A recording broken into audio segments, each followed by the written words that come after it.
Hi friends, ఈరోజు మనము కాకరకాయ వేపుడు చేస్తున్నాము. దానికోసం కాకరకాయని చాలా సన్నగా చక్కెరలాగా కోసుకున్నాము.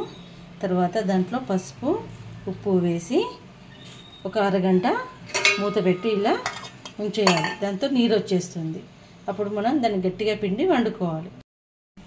దీనికి కొంచెం ఆయిల్ ఎక్కువనే పడుతుందండి. ఇలా ఆయిల్ వేసుకోవాలి. మనం ఇందాక నానబెట్టుకున్నాం కదండి ముక్కలు, హాఫ్ అన్ అవర్ అయిపోయింది. దాన్ని గట్టిగా కడిగి ఇలా నీరంతా పిండేసి వేడైన నూనెలో వేసేయాలి.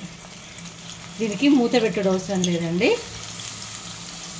ఇట్లా మూత పెట్టకుండానే వేపేయాలి. చూడండి, మధ్యలో ఇలా కలుపుతూ వేయించుకోవాలి. మూత పెట్టడం అవసరం లేదు. దీనికి అన్ని సమానంగా వేగేటట్టు కలుపుతూ వేయించుకోవాలి. ఇలా వేగాలి.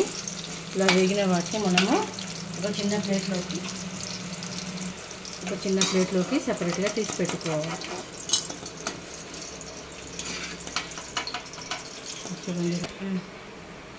పసుపు, జీలకర్ర, పసుపు, కొంచెం మెంతి పొడి వేసేయాలి. తర్వాత కట్ చేసి పెట్టుకున్న ఉల్లిపాయలు,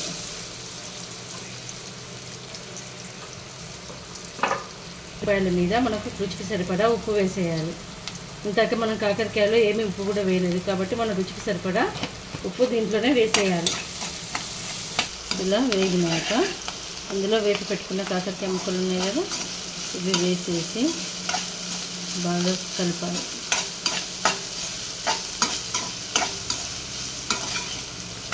కారం, ధనియా పొడి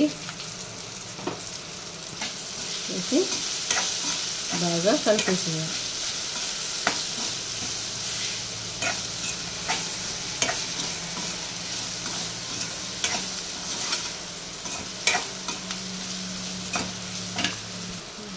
ఫైనల్గా కొత్తిమీర వేసేసి కలిపేసి స్టవ్ బంద్ చేసేయాలి.